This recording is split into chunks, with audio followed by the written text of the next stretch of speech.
Hello everyone, সবাই কেমন আছো? চলে এসেছি নতুন আরো একটি ভিডিও নিয়ে। ভিডিও শুরুতে দেখো এইদিকে আমার পাপা কিন্তু ঘুমাচ্ছিল আর আমি এইদিকে টেনে তুলছিলাম। আর টেনে তোলার কারণটাও আছে, একদম কাঁচা ঘুমের থেকে আমি টেনে তুলেছি পাপাকে, কারণ আমার পাপার শরীরটা প্রচন্ড খারাপ। আর পাপাকে নিয়ে এখন আমি আর দিদি যাব ডাক্তারের কাছে। এদিকে আমি ডাকছিলাম যে পাপা ওঠো, পাপা ওঠো, দেখো আমরা এখন ডাক্তারের কাছে যাব। কিন্তু সে ঘুম থেকে উঠতেই নারাজ, মানে কাঁচা ঘুম থেকে তুললে কেই বা উঠতে চায় বলো। তারপর কয়েকটা হামি দিয়ে দিয়েছি আমার পাপাকে বললাম পাপা একটু টাটা করে দাও, আর পাপা টাটা করে দিচ্ছিল। পাপাকে রেডি করিয়ে ঘুম থেকে তুলে আমি আর দিদি টোটোতে উঠে পড়েছি আর এখন যাচ্ছি ডাক্তারের কাছে। যেহেতু ঘুম থেকে উঠেছে তো তার জন্য পাপার মুডটা একটু অন্যরকম আছে, তো পাপাকে বললাম একটু হেসে দাও, আর আমার পাপা দেখো হেসে দিয়েছে। পাপাকে নিয়ে বাইরে বেরোলেই পাপা শুধু বায়না করে, এটা কিনে দাও, ওটা কিনে দাও। সামনেই যেহেতু পয়লা বৈশাখ, তো আমার পাপার জন্য একটা ড্রেস কিনে দিয়েছি। ড্রেসটা কিন্তু আমি কিনে দিইনি, ড্রেসটা আমার পাপাই কিনে দিয়েছে, মানে আমাদের কাছে টাকা পাঠিয়েছিল সেটা দিয়েই আর কি কিনে দিয়েছে। আমাদের ডাক্তার দেখানো কমপ্লিট, তো তখন আমি ভিডিও ক্লিপটা নিতে পারিনি, কারণ সেই টাইমে গেছিলাম আমি টাকা তুলতে।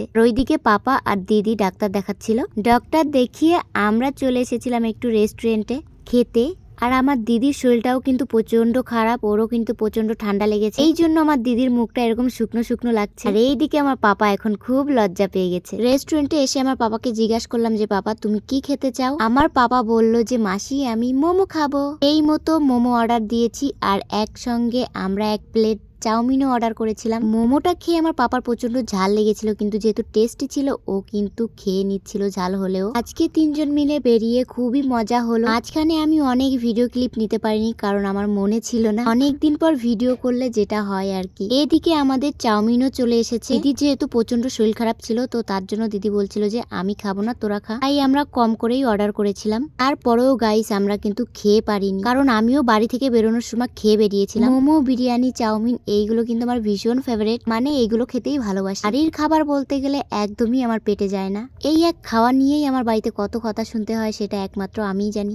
বসতে 3 বেলায় আমার কথা শুনতে হয় আমার মায়ের কাছে। এদিকে দেখো আমার পাপার কিন্তু প্রচন্ড ঝাল লেগেছিল, তারপরও গাইস ও কিন্তু এক ফোঁটা কান্না করেনি। আমার পাপা বাড়িতে থাকলে যেরকম দুষ্টুমি করে, বাইরে বেরোলে কিন্তু তার থেকে বেশি ভদ্র হয়ে যায়। তারপর বাড়ি এসে পাপাকে একটু পড়াতে বসালাম, কারণ পরশুদিন আমার পাপার এক্সাম আছে। তাই পাপাকে আমি একটু পড়াচ্ছিলাম, আর এখানে আমি কয়েকটা জিনিস লিখতে দিয়েছিলাম, সেগুলোই আমার পাপা লিখছিল। আমার পাপাকে বুঝিয়ে বললেও কিন্তু সবটাই শোনেও, কখনো দুষ্টুমি করে না, মানে কথাটা বোঝার চেষ্টা করে। অনেক বাচ্চারা আছে যে বোঝালে বোঝে না, কিন্তু আমার পাপাকে একটা কথা বললে ও সেই কথাটা বোঝার চেষ্টা করে। এদিকে আমি ভিডিও করছিলাম আর ও দেখো তখন দেখতে পেয়ে আমার সঙ্গে কেমন করছিল, মানে আমাকে বলছে যে মাসি এবার ভিডিও করো, দেখো আমি হাল্ক হয়ে গেছি। ও হাল্কের প্রচন্ড বড় ফ্যান। যাই হোক ভিডিওটা এখানেই শেষ করছি, দেখা হবে নেক্সট ভিডিওতে। সেই পর্যন্ত সবাই ভালো থাকবে, টাটা বাই।